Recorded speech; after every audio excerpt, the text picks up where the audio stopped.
the film industry never stops recycling itself. It feels like new screenwriters barely stand a chance in Hollywood anymore. Only ideas that have already proven successful are allowed to come back over and over again. And when genuinely new concepts do make it to the big screen, audiences often seem uninterested.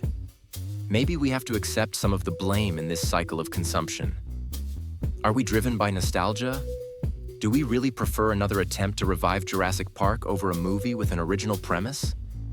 How many Indiana Jones movies do we actually need? As they say in Hollywood, new ideas are risky, but old ones sell. Every new release follows the same template, just wrapped in a different shell. And it's not just about selling nostalgia. It's about protecting massive financial investments. Studio executives aren't trying to make you love a movie.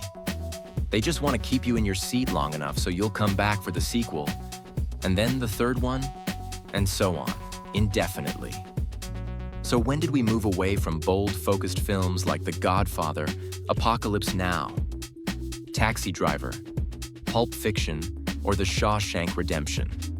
At what point did we trade those stories for the sixth reboot of the same superhero, another remake of an already familiar franchise, or a seventh entry in the Jurassic Park saga?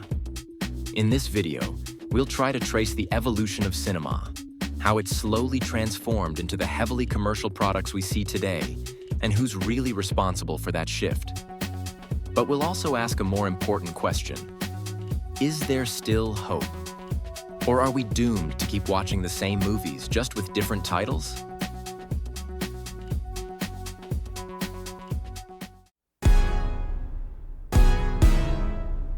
Hollywood no longer creates new franchises. It re-releases them, reinvents them, and reboots them.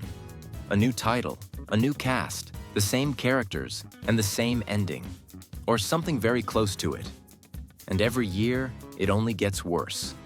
One more sequel, another reboot, a new spin-off, another version of Joker, yet another reboot of Batman, another reset for Superman. One more Indiana Jones movie with a Harrison Ford who's clearly past the age for heavy action scenes. Another Star Wars spin-off. And on, indefinitely. Because if something worked once, the movie business will make sure you watch it 3 more times. What's more concerning is that even with bigger budgets, more visual effects, and more resources, these movies often feel like they have less soul. So why does the audience keep paying for it? Are we just fans consuming familiar stories because we already know the characters? Do we take our kids to the theater to pass that passion on to a new generation? And that's where the trick lies. We're caught in the middle of a battle between originality and repetition. New screenwriters and emerging directors can't afford a massive box office failure, because one financial disaster can push them out of the industry entirely. Meanwhile, the major studios, the small group of corporations financing these massive budgets, aren't looking for new ideas anymore. They're looking for intellectual property, something that can turn into a sequel, a prequel, a TV series, a video game, a theme park attraction, and endless merchandise. And if you think about it, from a business standpoint, it makes perfect sense. When something works, it can generate profit for decades, or even longer. The numbers don't lie. But then why, in the 1970s and 1980s, were the biggest hits original releases? Jaws, E.T., Close Encounters of the Third Kind, Top Gun, The Exorcist. In 2011, 8 of the 10 highest-grossing movies of the year were sequels. And by 2024, all 10 top spots were taken by sequels or prequels from already established franchises. So how do you break this cycle? Let's look at John Wick, a movie that was nearly canceled. A small, relatively independent project that became a success not only with critics, but at the box office as well. And even then, it fell into the same loop, turning into a 4-film franchise with a 5th installment already confirmed, plus a prequel, a TV series, comic books, and a video game. In this industry, if something stands out and works, it gets squeezed for everything it's worth. But there was a time when things worked differently. And to understand that, we need to go back a few years.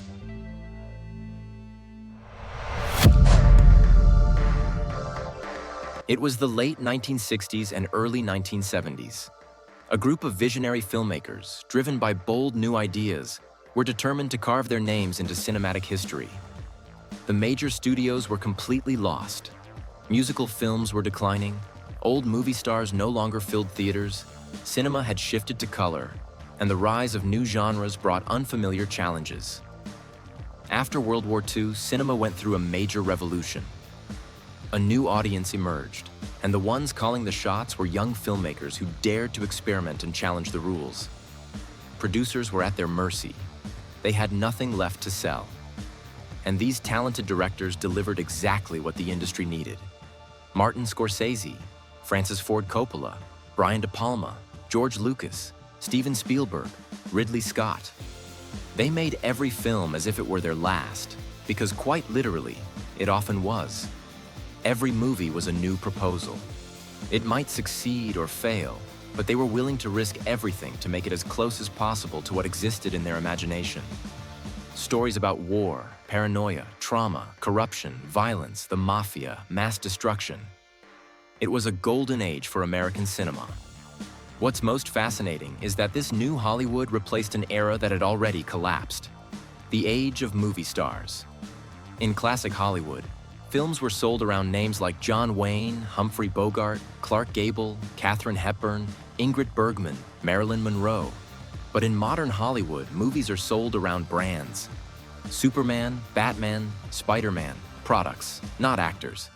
It's the same system, just with a different mask. Risk-taking worked back then, even when the stories were about broken characters, unchecked power, or science fiction far ahead of its time. Against all odds, they laid the foundation of modern cinema. Alien is still relevant today. War films are released by the dozens every year. Star Wars continues to endlessly expand its universe. One Shark was only the beginning of an entire genre of killer animal movies. The Godfather is still considered one of the greatest trilogies in film history, and it shattered the taboo of telling mafia stories, a risky subject few would have dared to touch at the time. Today, it's a common genre, but even these bold new ideas were eventually caught by the Hollywood machine. The release of Jaws created the concept of the blockbuster. A film with a relatively moderate budget managed to keep theaters packed for months, achieving record-breaking and unimaginable box office numbers. Steven Spielberg's genius was revealed to the public, and audiences would soon demand more, expecting him to deliver a lasting legacy that still echoes today. Just a few years later, Star Wars: A New Hope sparked another revolution. It wasn't just about endless lines outside movie theaters. That wasn't enough anymore. Merchandising was born. Toys, products, magazines, comics, t-shirts, and sequels. Many sequels. The original creation had transformed into something else entirely. A brand. Studios finally understood the business. They didn't need Oscars or critical acclaim. The real judge was the audience. If a film multiplied its budget 50 times over, that was more than enough. Cinema stopped revolving around the director and started revolving around the franchise. The author no longer mattered, only the product they created. The irony is that the very directors who helped free Hollywood, figures like Spielberg and George Lucas, ended up unintentionally building the cage for those who came after them. Success now needed guarantees, and risky cinema slowly began to disappear. There was one production that marked a definitive turning point: the end of New Hollywood and the birth of the blockbuster era. In 1980, after the success of The Deer Hunter, acclaimed director Michael Cimino was given a blank check and full creative control for what was meant to be his definitive masterpiece. A film based on the Johnson County War, set in the late 19th century. Over 3 hours long. A massively ambitious production that ballooned to a budget of around $44 million. It only managed to gross about $3 million. But the damage didn't stop there. The film dragged its studio down with it. United Artists was left in financial ruin and completely lost its credibility. Shortly after, it was acquired by MGM. It was a breaking point, a warning signal. From that moment on, studios tightened their grip, demanding far greater control over every project that followed. From that point on, every studio was hunting for its own golden goose, that one flagship property they could re-release endlessly without taking real risks. And that's how we arrived at the 2000s, an era defined by trilogies. The Matrix, Spider-Man, the new Star Wars trilogy, The Lord of the Rings, X-Men, Pirates of the Caribbean, Batman. If the first movie worked, the trilogy was guaranteed. But as the supply grew, audience interest slowly declined. The business of surprise turned into the business of certainty. And the studio that mastered this strategy better than anyone else was Marvel. In the early 2000s, Marvel was bankrupt. They had lost the rights to Spider-Man, X-Men, and the Fantastic Four. They didn't even control distribution rights for Hulk, but instead of playing it safe, they gambled on something even more ambitious. With almost nothing left, they pulled off the unthinkable. They leaned into secondary characters, recognizable but not household names. And that turned out to be a strategic advantage. They could start from scratch. Iron Man, 2008, introduced a simple, effective story, strong visual effects, and a lead actor no one would have picked as a superhero. But its true importance came after the credits rolled. The post-credit scene, a Marvel trademark to this day. One scene, then two, then three. Everything designed to sell the next product. It was a promise, a tease, a cameo. Every film connected to sequels, prequels, and TV shows. Phases were born, a carefully structured multiverse. Movies that sometimes barely had a script, yet still sold tickets. Disney saw the business model early and didn't hesitate. In 2009, it acquired Marvel and built an entire ecosystem around it. Streaming series, theme parks, attractions, bigger budgets, A-list actors, and the unmatched visibility that only a mega corporation like Disney can provide. To keep up with your favorite character, you now had to follow an entire roadmap. Marvel didn't just create connected movies, it created the blueprint. And the rest of Hollywood rushed to copy it. DC, Marvel's longtime rival, tried to replicate the formula, but in fragments, rushing the process, skipping the structure, never fully landing the system. Star Wars, also acquired by Disney, followed suit, a new trilogy, character spin-offs, TV series, and the list goes on. Universal attempted to build its own monster universe. Dracula, the Mummy, Frankenstein, the Wolfman, the Invisible Man. A string of box office failures buried the idea. But with Godzilla and King Kong, they finally cracked it. Not one, but two successful entries, with a third practically locked in. Even horror got in on the game. The Conjuring universe turned its first success into an interconnected franchise, expanding with Annabelle and the Nun. The same Marvel formula, applied to horror. One movie expands the universe of another endlessly. The Matrix, Hellboy, Halloween, Rocky, Rambo, Men in Black, Ghostbusters, Scream, Planet of the Apes, Jurassic Park, Indiana Jones, they all came back. Sometimes all it takes is a single spark to reignite the flame. The 2017 reboot of It resurrected the terrifying clown for a new generation. Dune was handled with enough care to secure at least an entire new trilogy. Top Gun: Maverick became an unexpected box office phenomenon with strong audience approval. Mad Max: Fury Road proved you could revive an iconic 80s franchise and actually do it right. And once again, producers took note. If an independent project works, the formula gets repeated. Gladiator 2. Tron, I Know What You Did Last Summer. Terminator. Independence Day. Twisters. A Star is Born. The Mummy. RoboCop. And Fantastic Four, now heading into its fourth attempt to finally win over audiences.